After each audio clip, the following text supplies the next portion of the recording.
रस्त्यावरती हायवेवरती रोज 2-4 कुत्री मरून पडलेली असतात. त्यांच्या पिलांना तक्रार करता येते का पोलीस स्टेशनला जाऊन? आमच्या नातेवाईकाची चूक नव्हती, याच्याच गाडीचा ब्रेक लागला नाही, आमची FIR घ्या. त्यांना नाही व्यक्त होत आहेत. रस्त्यावरती बघा, मी गाड्या बघतो, 2 व्हीलर आडवी काठी बांधलेली असते आणि तिला कोंबड्या उलट्या बांधलेल्या असतात आणि धाब्यापर्यंत त्या उलट्या कोंबड्या बांधून नेल्या जातात. त्या कोंबड्यांना तक्रार करता येते का? माहीत आहे आम्हाला शेवटचा प्रवास आहे, जरा नीट ने, आमचे पंख फडफडत आहेत, आमच्या चुचीतनं फेस बाहेर पडतोय, शेवटचा प्रवास तरी आमचा नीट होऊ दे. नाही त्यांना व्यक्त होत आहेत. आपल्याला आनंदी राहायचं आहे का? खरं तर हाच मुळात प्रश्न आहे पहिला. किती जणांना आनंदी राहायचं आहे? हात वर करा. मला दिसत नाही आहे पण करा. अरे वा, सभागृह भरले की. आपल्याला आनंदी राहायचं आहे. मी दुसरा प्रश्न विचारतो, तुम्हाला आनंदी राहायचं आहे का आपण आहोत असं दाखवायचं आहे?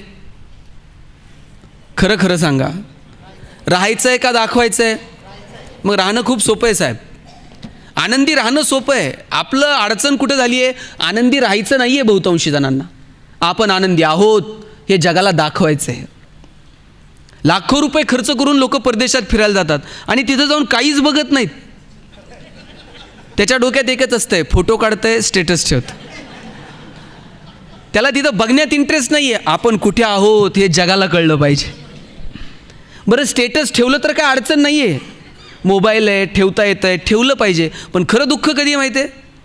ज्याच्यासाठी स्टेटस ठेवलं त्यानं जर बघितलं नाही ना, इतकं दुःख होतंय साहेब. असं वाटतंय ट्रिपचे सगळे पैसे वायाला गेले. आमचा आनंदही आमचा राहिलेला नाही आणि आमचं दुःखही आमचं राहिलेलं नाही. मला वाटतं आपल्या जगण्याचं प्लॅनिंग आपल्याला करता आलं पाहिजे. कुठे थांबायचं हे कळलं पाहिजे, कुठपर्यंत ताणायचं ते समजलं पाहिजे, कुठे विषय सोडून द्यायचे ते कळलं पाहिजे. आपण क्षणभंगूर आहे माणसाचं आयुष्य.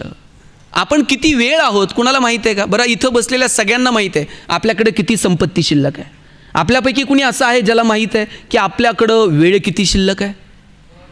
कुणालाच माहीत नाही. आपल्याला पार किती एकर जमीन, किती गुंठे, किती ग्रॅम, किती तोळे, किती मनी, वरच्या डब्यात किती, खालच्या डब्यात किती, कोणत्या अकाउंटमध्ये किती, सगळा हिशोब माहीत आहे की नाही. पण वेळ किती शिल्लक आहे? कोण इथे येऊन दाव्यानं सांगाल माझ्याकडे अजून 50 वर्ष शिल्लक आहेत? अरे, घेतलेला श्वास परत सोडता येईल का नाही याची खात्री नाही. इतकं क्षणभंगूर आयुष्य आहे आणि आम्ही असे जगतो जसं अमरत्वाचा पट्टा घेऊन आलेलो आहोत. लोक म्हणतात मी कमालीचा बिझी आहे, मला श्वास घ्यायला वेळ नाही. म्हटलं सोडून दे. काय फंटूस आयुष्य जगतो आम्ही. श्वास घ्यायला वेळ नाही, मग जगतो कशासाठी आपण? निसर्ग, समाज याच्याकडे डोळे विस्पारून बघितलं पाहिजे. डोळे बंद झाले की झाले, मग नाही दिसत. जोपर्यंत बोलता येतंय तोपर्यंत बोललं पाहिजे, नंतर संवादाची संधी नाही. कुठे थांबायचं हे कळलं पाहिजे. कमवलेल्या संपत्तीचा उपभोगही घेता आला पाहिजे. कित्येकांकडे ढिगाण आहे, कमवण्याच्या नादात श्वास थांबून जातो आणि कमवलेल्याचा उपभोग घ्यायचं सुद्धा राहून जातं. तुम्ही बघितलं असेल, मुंबईला मध्यंतरी एक भिकारी रस्त्यावरती मरून पडला होता. 2 दिवस त्याची बॉडी तिथेच होती. 3ऱ्या दिवशी म्युन्सिपाल्टीच्या लोकांनी, कॉर्पोरेशनच्या लोकांनी त्याच्यावरती अंत्यविधी केला आणि नंतर पोलिसांनी आजूबाजूला बघितलं. तो ज्या झोपडीत राहायचा ती झोपडी चेक केली. झोपडीमध्ये त्यांना असा खड्डा खांदला होता. खड्ड्या खांदून त्याच्यावरती त्याचा अंथरूण, चटाया बिटाया सगळं त्याच्यावर तो झोपायचा. त्या खड्ड्यामध्ये 7-8 पोते भरून पैसे होते आणि ते काउंट केले तर 87 लाख रुपये झाले. त्या 87 लाख रुपयाचा तो कधीच आनंद घेऊ शकला असता. वेळीच जर त्यानं त्याच्या भिकारीपणातून स्वेच्छानिवृत्ती घेतली असती, 2-4 नवोदित भिकाऱ्यांना मदत केली असती. लढा रे, मी आहे तुमच्यासोबत. कदाचित त्याला आहे त्या संपत्तीचा आनंद तरी घेता आला असता.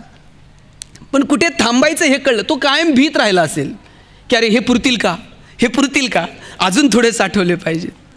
याचा अर्थ मी असं म्हणत नाही तुमच्याकडे आहे ते सगळं उडून टाका आणि सेव्हिंग करू नका, बचत करू नका. पण आहे त्या गोष्टींचा आनंद तरी घ्या. आपल्याला क्रेडिटेडचा मेसेज आला तर किती आनंद होतो. महिना अखेरला जेव्हा मेसेज येतो पगाराचा, क्रेडिटेड, दिवसभर बघतो आपण 10 वेळा. याच्या इतकं सुख नाही दुसरं. पण डेबिटेडचा मेसेज आल्यावर अरे चा गेले होय, घेतलेला श्वास सुद्धा सोडावा लागतो. कमवलेल्या सगळ्या गोष्टींचा आपल्याला वरती घेऊन जाण्याची सुविधा नाही. देव इतका सुंदर वागलाय, ते तुमचं तुम्ही कमवा बिमवा काय करायचं आणि ते शेवटी सगळं इथंच ठेवून जायचं. घेऊनही काही यायचं नाही आणि घेऊनही काही जायचं नाही. याच्यापेक्षा सुट्टा हिशोब काय असू शकतो. किती सुंदर वागलाय देव. त्यानं कोणताही भेद आपल्यात ठेवलेला नाही आहे. राजाच्या पोटी जन्माला आलाय, येतानाच 2-4 सिंहासनं घेऊन येतोय का? असं नाही आहे.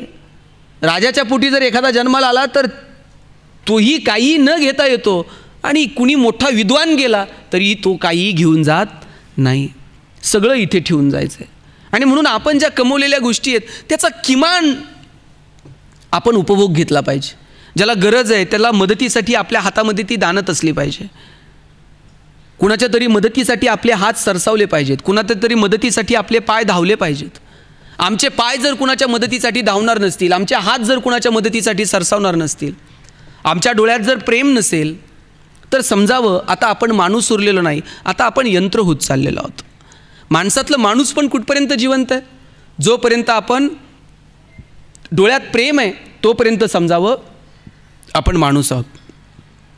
ज्या दिवशी प्रेम संपलं त्या दिवशी समजायचं आपण आता माणूस उरलेलो नाही, आता आपण यंत्र होत चाललेलो आहोत.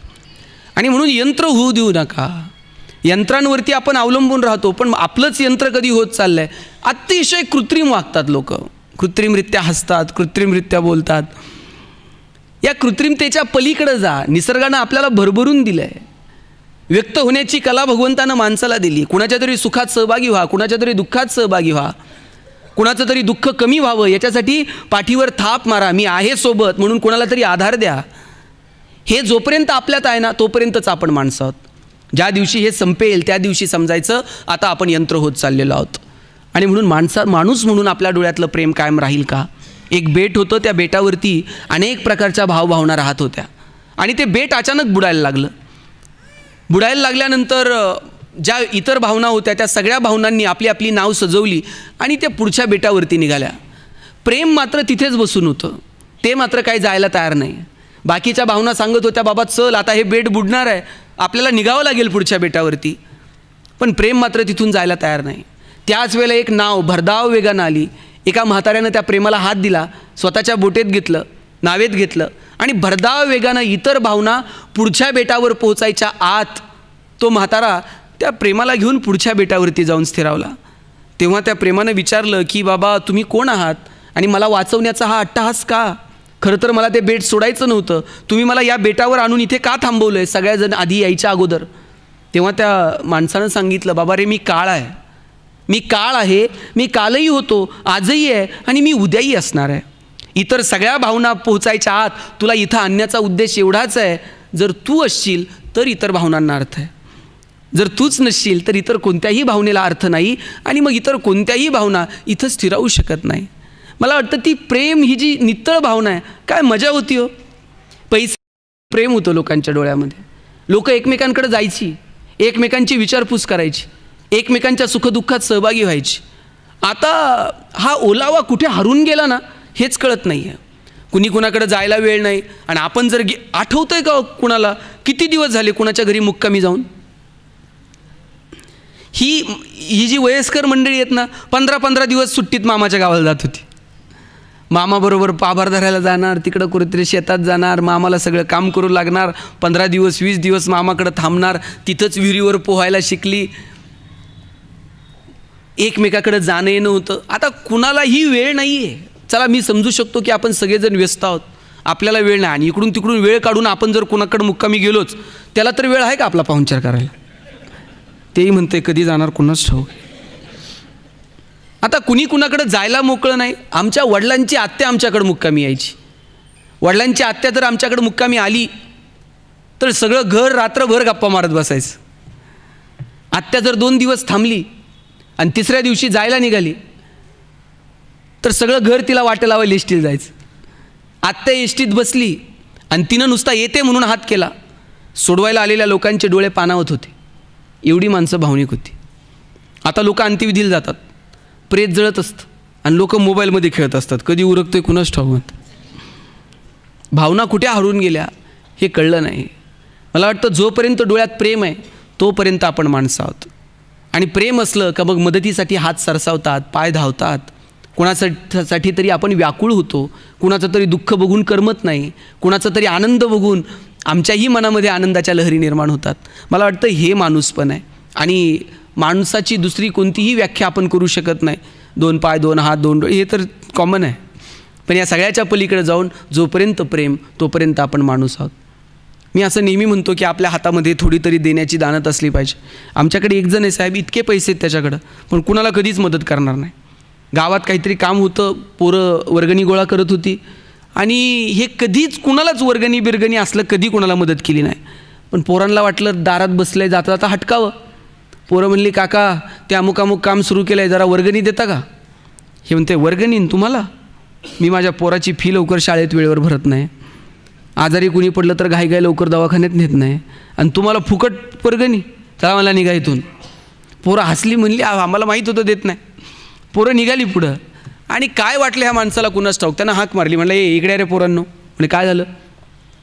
मी तुम्हाला एक प्रश्न विचारतो, त्या प्रश्नाचं उत्तर जर तुम्ही बरोबर दिलं तर मी 500 रुपये तुम्हाला वर्गणी देईल. पोरं म्हणली विचारा, जमलं तर जमलं. पोरांना विचारलं, माझे 2 डोळे आहेत, 2 डोळ्यांपैकी 1 डोळा खोटा आहे आणि 1 डोळा खरा आहे. खोटा डोळा जो आहे तो अमेरिकेवरून लाखो रुपये खर्च करून बसून आणला आहे. आत्तापर्यंत कुणालाही खोटा कोणता खरा कोणता ओळखता आलेलं नाही आहे. माझा कोणता डोळा खोटा हे पहिल्या प्रयत्नात जर सांगितलं तर 500 रुपये. पहिल्या प्रयत्नात का म्हटलं मी माहीत? 2च आहे. दुसऱ्यांदा म्हणतं हे नाहीतर हे. त्याने सांगितलं पहिल्या प्रयत्नात सांगता आलं पाहिजे. एक पोरगं पुढं आलं, म्हणला काका मी सांगतो की त्यात काय अवघड आहे? म्हणले सांग. आणि डावा डोळा खोटा आहे की म्हणला तुमचा. ह्याला आश्चर्य वाटलं. याला वाटलं लाखो रुपये वायाला गेले. आत्तापर्यंत कुणालाही ओळखता आलं नाही, ह्या पोरानं पहिल्या झटक्यात ओळखलं डावा डोळा खोटा आहे. त्याने विचारलं, बाळा तू ओळखलं कसं डावा डोळा खोटा आहे? तो म्हणला सोपं आहे. म्हणला काका मला तुमच्या डाव्या डोळ्यात थोडंसं प्रेम दिसलं. म्हटलं हाच खोटा असला पाहिजे. तुमच्या वागण्यावरून तर वाटत नाही तुमच्याकडे ते शिल्लक आहे म्हणून. या पातळीवरती येऊ नये. जोपर्यंत डोळ्यात प्रेम आहे तोपर्यंतच आपण माणसं आहोत. आणि म्हणून ते जपता येईल का, त्याचा आनंद घेता येईल का? काय जगली हो माणसं. ज्ञानेश्वर महाराजांच्या आयुष्यामध्ये कमालीचं दुःख, कमालीच्या यातना, पण दुःखाचा साधा उश्वाससुद्धा ज्ञानोबा टाकत नाहीत. ज्ञानेश्वरीमध्ये कुठेतरी ज्ञानोबांनी ज्या समाजानं अवहेलना केली, ज्या समाजानं दुःख दिलं, त्या समाजाविषयी कुठेतरी द्वेष कुठे नाही.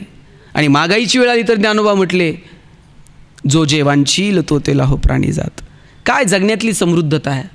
कुठेही संताप व्यक्त करत नाहीत, कुठेही दुःख व्यक्त करत नाही. ज्या समाजानं मला हे सगळं दुःख दिलं त्या समाजाचं वाटोळं होऊ दे, अमुक होऊ दे, असा किंचितसाही भाव ज्ञानोबांच्या मनामध्ये नाही.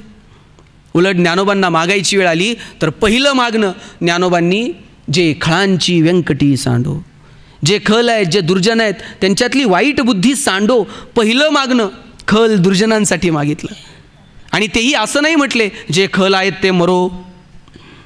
तिकडं तर भगवान कृष्णानं अर्जुनाला सांगून टाकलं, जे वाईट आहेत ना संहार कर त्यांचा. हे धर्म आणि अधर्माचं युद्ध आहे आणि धर्माच्या विजयासाठी अधर्माचा संहार तुला करावा लागेल. उचल शस्त्र. अर्जुन तर शस्त्र उचलायला पण तयार नव्हता. शस्त्र उचलायला तयार नसणाऱ्या अर्जुनाच्या हातामध्ये सामर्थ्य जर कोणी निर्माण केलं असेल तर ते भगवान श्रीकृष्णाने निर्माण केलं. आणि त्याला पुष्टी काय दिली? बाकीचं काही बघू नको, दुर्जनांचा संहार करणं हाच धर्म आहे. आणि इकडं त्याच भगवद्गीतेवरती टीका करणारे ज्ञानेश्वरीच्या रूपानं ज्ञानोबा, ते मात्र असं म्हणू शकले असते, जे खल आहेत ते मरो.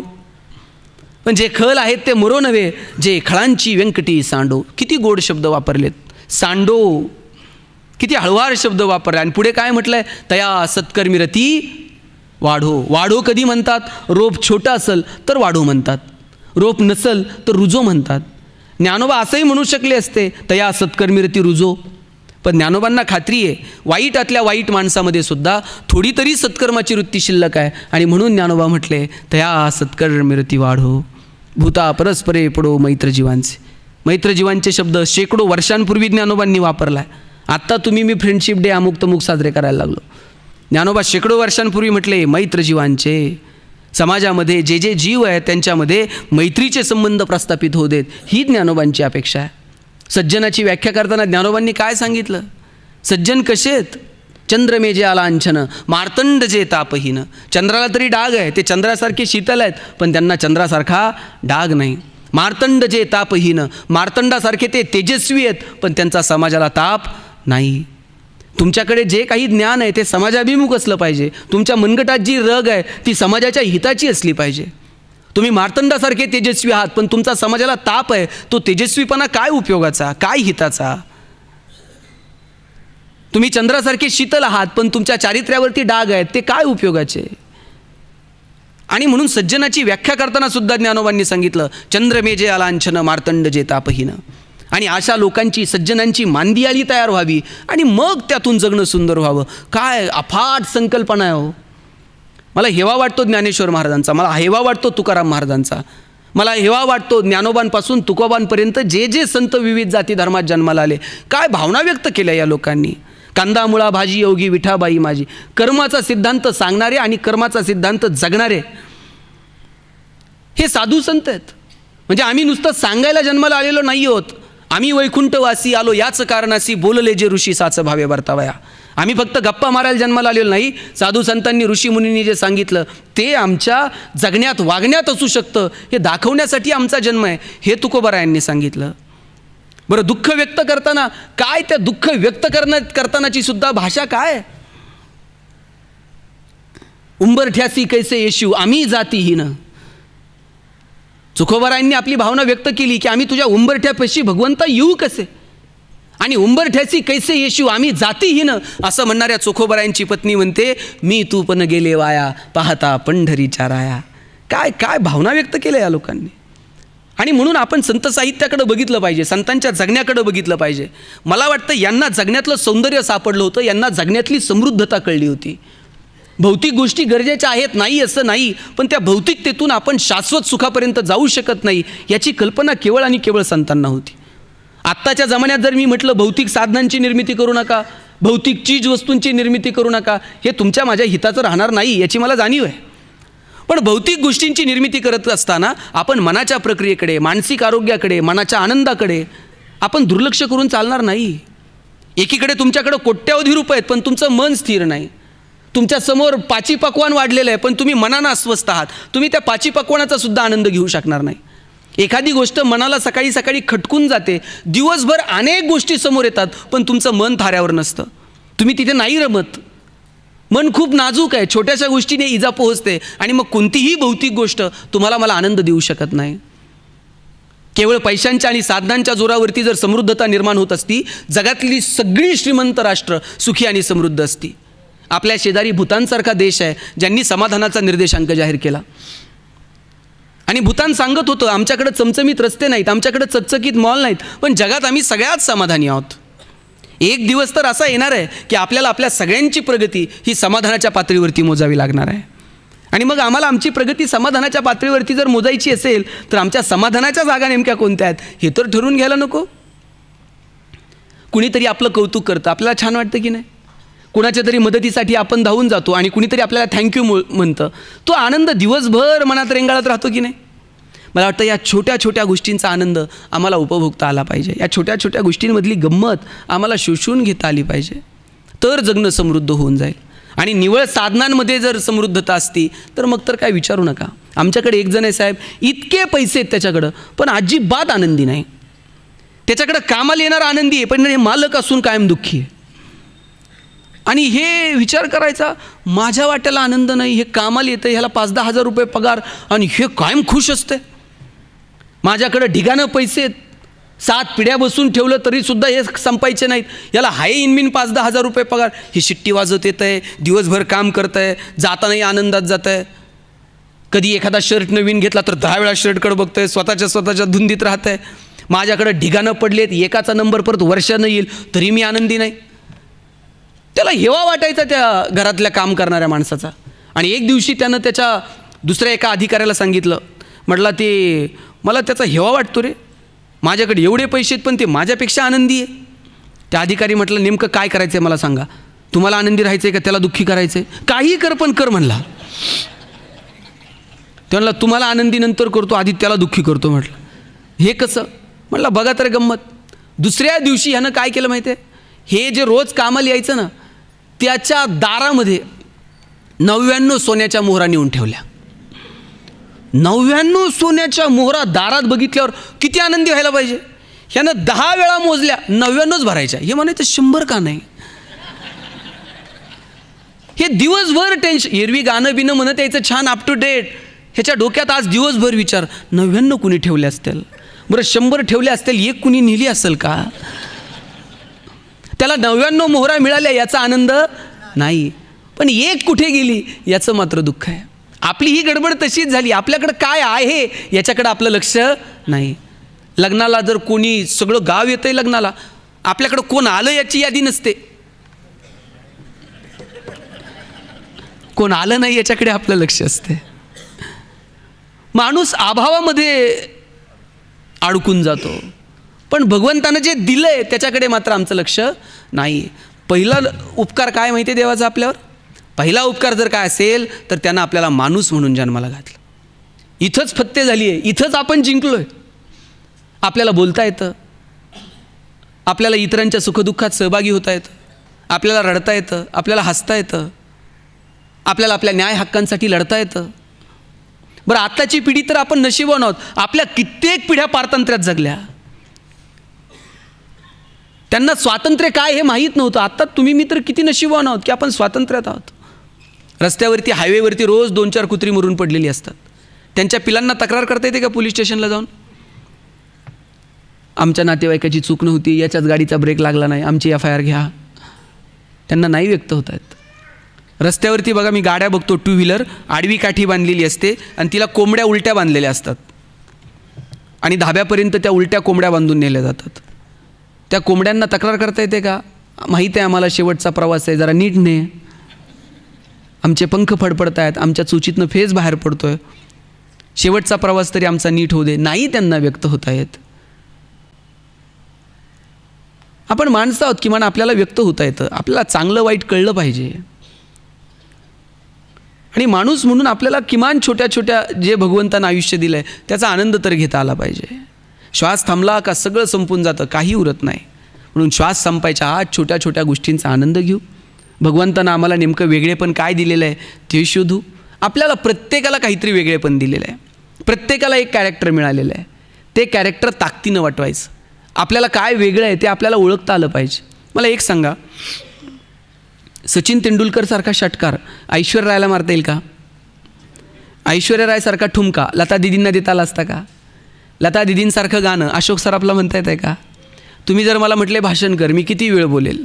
पण तुम्ही जर मला म्हटले एवढ्या लांबून आला आहे, जाता जाता सांगलीत एखादी कुस्ती करून जा, आपल्याच्यानं जमणार नाही. जगात प्रत्येकात काहीतरी वेगळेपण आहे. कोणाला छान गाणं म्हणता येतं, कोणाला चांगलं नाचता येतं, प्रत्येकात काहीतरी वेगळेपण आहे. आपल्याला आपल्यातलं वेगळेपण ओळखता आलं पाहिजे. देवानं प्रत्येकाला काहीतरी विशेष गोष्ट दिलेली आहे. आपल्याला नेमकं विशेष काय दिलं आहे ते आपल्याला कळलं पाहिजे, तर जगणं सुंदर होऊन जातं. म्हणजे मी जेव्हा कॉलेजला पुण्यात गेलो, आमच्या सरांनी मला विचारलं, गणेश तुला MBA कशात करायचं. मी म्हटलं मला ह्युमन रिसोर्स मॅनेजमेंटमध्ये MBA करायचं. सर प्रत्येकाला विचारायचे कोण MBA कशात करणार. आमच्या वर्गात एक बोबडं बोलणारं पोरगं होतं. त्याला विचारलं तुला MBA कशात करायचं. तो म्हटला सर मला मार्केटिंगमध्ये MBA घालायचं. म्हटलं सर म्हटले तुला नीट बोलता येत नाही, तू मार्केटिंगमध्ये काय MBA करणार. तुझं बॅकग्राऊंड कॉमर्स आहे, तू फायनान्समध्ये MBA कर. पोरगं वर्गात उठून उभं राहिलं, म्हणला असल कळणार तर मार्केटिंगमध्ये MBA कळणार नाही तर शिकणार नाही. म्हटलं सर म्हटले तुला काय करायचं ते कर. आपण परीक्षा घेऊयात आणि शोधूयात कुणामध्ये मार्केटिंगचं टॅलेंट. मग त्यानं मार्केटिंगमध्ये MBA करावं. म्हटलं ठीक आहे. आम्हाला वाटलं आम्ही बोलणारी पोरं. आमची परीक्षा घ्यायची ठरवली. सांगितलं 100 रामायणाच्या प्रती बाजारात जाऊन विकून यायच्या.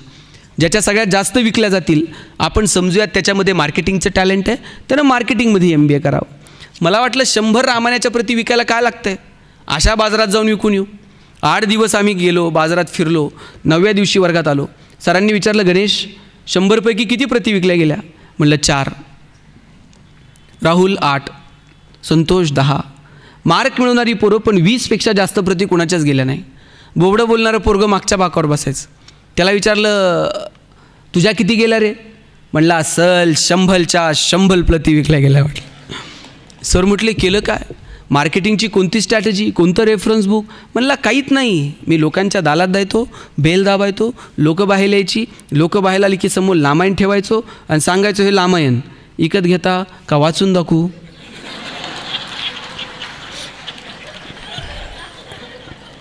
लोक म्हणायची वाचून नको दाखवू, तुझं रामायण विकत घेत. बोबडं बोलणं विकनेस आहे का स्ट्रेंथ आहे? दाबून ठेवला असता तर स्ट्रेंथ ठरला असता का? आपण सगळे एकमेकांपेक्षा वेगळे आहोत. आपल्याला आपल्यातलं वेगळेपण ओळखता आलं पाहिजे. तुलनेमध्ये आपण जगत राहतो. याच्याकडे हे आहे, माझ्याकडे ते नाही, त्याच्याकडे ते आहे, माझ्याकडे हे नाही. मला वाटतं ही तुलना करू नका. या तुलनेपेक्षा आपल्याला काय मिळालं आहे ना, त्यावरती आपण काम करायला हवं. बाईनं नवऱ्याला सांगितलं, शेजारच्यांनी मर्सिडीज घेतली आहे, काही करा तुम्ही 2 दिवसाच्या आत मर्सिडीज आणली पाहिजे, आणि नसल जमत तर हे घर बदला भाऊ आणि दुसरीकडे राहायला झालं, मला त्याच्या दारातली मर्सिडीज आता बघवत नाही.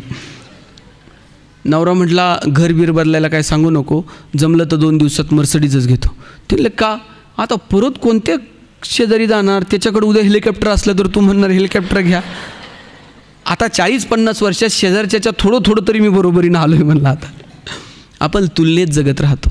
मला वाटतं तुलनेमध्ये न जगता आपण आपल्या आपल्या धुंदीत, आपल्या आपल्या मस्तीत जगावं. आपण जे पात्र घेऊन आलेलो आहे त्या पात्राचा आपल्याला आनंद घेता आला पाहिजे. तुम्ही डायजेनियस नाव ऐकलं असेल, मोठा विचारवंत होता. आणि डायजेनियस जेव्हा घरातनं निघाला तेव्हा तो त्याच्यासोबत काही सामान घेऊन निघाला होता, काही चीज वस्तू ज्या लागतील त्या घेऊन निघालेला होता, आणि एक सेवक पण सोबत घेतलेला होता. काही दिवसांनी त्यातलं एक गोष्ट तो मागे टाकत राहिला आणि त्याचा सेवक आणि ते दोघंच उरले. ज्या गोष्टी भौतिक घेऊन आला होता सोबत त्या सगळ्या संपलेल्या, आणि आता हा सेवक फक्त त्याच्यासोबत उरला होता. सोबतच्या चीज वस्तू संपल्यानंतर आयुष्य जगणं थोडंसं कठीण वाटायला लागलं, आणि एक दिवशी एका टप्प्यावरती तो सेवक, तो त्याचा गुलाम, त्याला सोडून निघून गेला. मग आजूबाजूची जी लोकं होती ती डायजेनियसला म्हटली, अरे गुलाम, त्या काळामध्ये गुलामानं मालकाला सोडून जाणं म्हणजे फार मोठा अपराध होता.